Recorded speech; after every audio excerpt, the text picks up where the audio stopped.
What's the occasion? Why are you dressed up like that? Those are pretty much the two greetings I get anytime I walk into a room. And the reason is because I always try to look my best. I will put on a tie, a suit if possible, and I really want to represent myself.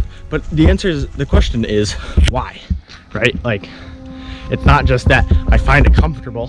Obviously, wearing a suit and a tie every day is rather straining emotionally and just kind of physically to wear that around every day. It's not something that's super comfortable and casual, so it seems like, why would you put that extra strain on yourself when nobody cares? And the logical fallacy with that argument, well, not so much logical, but the fallacy with that argument is the idea that people do care. People do notice about it, because when you may think that, oh yeah, everybody's dressing normally, casually, it's like, all right, whatever, I can do whatever I want. And you may think, yeah, I'm gonna be more productive because I feel better, right? So it seems like a really easy thing to do. And the idea of it kind of comes from this mindset that if everybody is dressing up, right? Everybody wears a suit and tie to work every day and takes it super seriously. And then one day somebody forgets, right? They forget, they look sloppy, and they get away with it, right? So then another day somebody else does that, and it just keeps going on in this cycle. So more and more people do it because more and more people get away with it, and eventually it trickles down so that everybody is wearing the most casual things, most comfortable things that they can, right? So that's a whole different issue in itself, and that when one person gets away with something and they just continue to do it, then it spreads throughout the entire culture, and then your mindset becomes accustomed to that, so it makes rules more flexible. It's like in high school, if you know that drinking's bad, you know that you shouldn't drink, one person starts doing it and they get away with it, it seems fine, so then another guy tries it, and another, and everybody keeps trying it, and then it seems like the repercussions, like, oh yeah, that's not a real issue, and it just keeps stemming on because it becomes a habit. It becomes a habit that you're all right with cheating and breaking the rules. So that is a big issue within itself, but that's not what we're talking about today. What we're talking about today is why it's important to dress up and why it's important to look your best. Dressing up isn't always necessary, but putting deliberate thought and effort into what you wear is. When you throw on even if you dress fancy, but you just throw on like random mismatched things, you're gonna look like you really don't care, right? So putting thought into an outfit is more important than the actual outfit itself. Wearing something that may not be as expensive but looks good on you is better than wearing something that's super expensive and just looks totally out of place, for example. So I'll give you a story as to why it's so important. So once I was interviewing at a school. We were at this public kind of semi-event. It was a dinner party type thing, and we were there, and there were probably about like 40-50 other kids, and they're all wearing their kind of nice, maybe a polo shirt, a nice sweater vest over it, and I show up in a full suit, right? And we're all trying to meet and mingle with the people, and honestly, an event like that is not really great because, you know, everybody's sucking up and it's not super genuine most of the times. So I'm there and I'm in my suit, and I go around, and there is somebody, the head of the school is talking to 3 other guys, and he's I never heard the conversation, but I go up and I want to obviously introduce myself, shake my hand, and he explicitly made time for me because I was wearing a suit. The other guys were pretty casual. They had a polo on.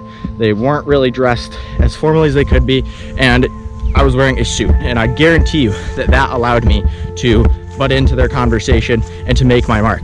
And when we were doing we had all the teachers and the staff speak, and they talked about what the school's about, what their values were, and we all had time to raise our hands at the end and take questions. So right as they said that about me, and about 10 other kids raised our hands, and the head of the school looked right at me and selected me to ask my question, and I was able to get an answer.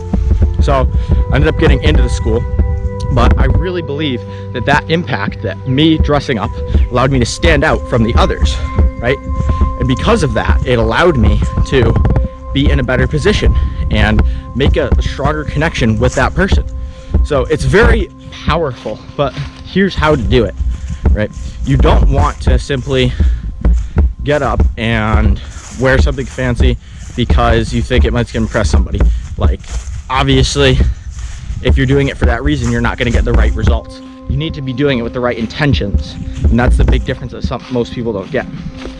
When you dress up fancy, it's not a vendetta, or nobody owes you anything for it. It's something that you have to do for yourself, and eventually you'll come to appreciate it, but it's really hard in the beginning, especially as a kid, right? You get up and it seems like, yeah, I just want to wear my pajamas all day. Well, if you wear your pajamas all day, you're gonna look like an idiot if you go to school in your pajamas, right? Because nobody else is wearing them, right? Now, back to that idea of the appropriation of negative ideas, right? Where if one person does it and gets away with it, then everybody else can do it. So obviously you don't want to start that trend, and you can't be the idiot who's wearing pajamas at school, right? So that scales up into the idea that, yeah, well, you can't just wear comfortable things when you go to a fancy event. You need to dress up. And when you dress up, you want to dress up nicely. And when you do that and you're at a fancy event, usually it means that you're going to have confidence because what you're doing is important and somebody invited you there, right? Unless you're hosting it, in which case you want to be presentable anyway. So you feel confident when you're doing that. And subsequently, when you dress up for an everyday work day and you wear something fancy, you're going to feel confident as well. And it's going to seem like, yeah, why don't I do this every day? I feel great. And the honest truth is, yeah, you should be doing it every day. Obviously, there are exceptions, like if functionally you're going to work out, you don't want to wear a suit to the gym, or if you're in a construction site or something like that, depending on the genre of your work. But I take a simple, this is probably the number one rule that I can take for dressing up. If you're going to an event, dress for the event.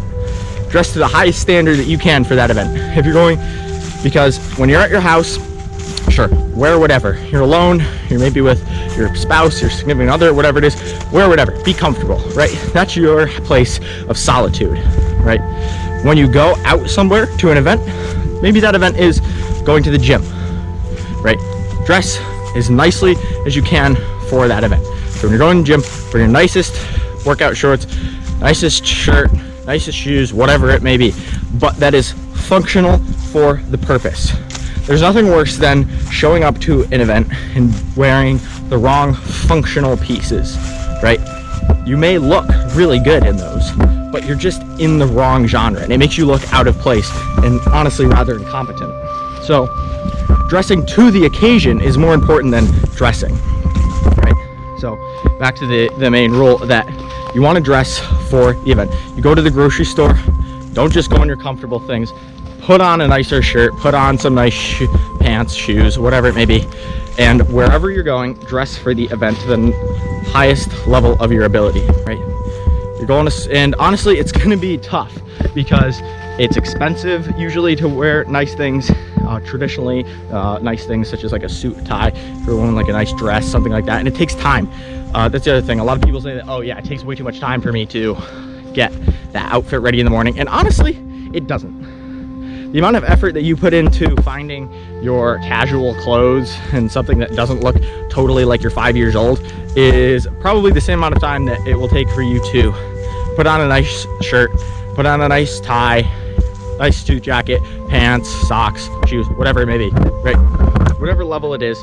And the time that it takes to do that, especially if you pre-plan it out, because it gets kind of fun when you get to pre-plan it out, right, before the night before. You're like, all right, yeah, I wore that outfit, all right, so what can you do to spice it up, right? It's an event, right? And imagine that you were going through life and everything was just stale and monotone versus a lot of events every day, right?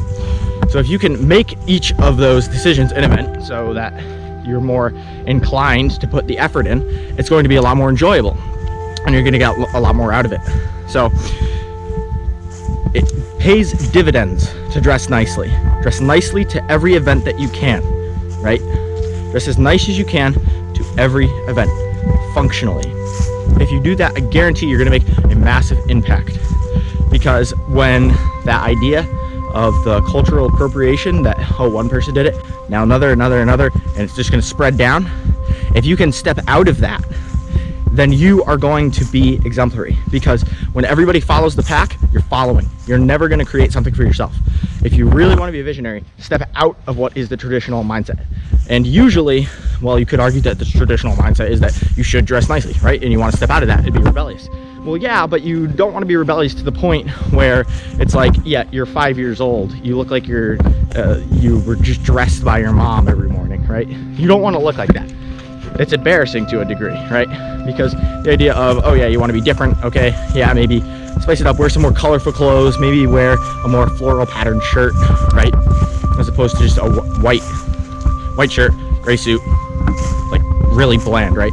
Spice it up, be unique in what you do, but don't ever downgrade what you're doing just for the sake of being different, right? Of course, there's stylistic things that come in as well, and you have to take into account for those, right? Like, we're still not wearing bell-bottom jeans and like really long-legged suits, right? So you can adjust for that, but what you really want to avoid is simply changing just because you want to be different. Feel the need to look nice, because when you do, you're going to make a much larger impact and you're going to stand out from the crowd. When you stand out from the crowd from an outside perspective, you internally can also get to that next level, because if you do it the other way around, it's going to be a lot harder. So take as many steps as you can to being exemplary, and the first step in that is dressing with purpose.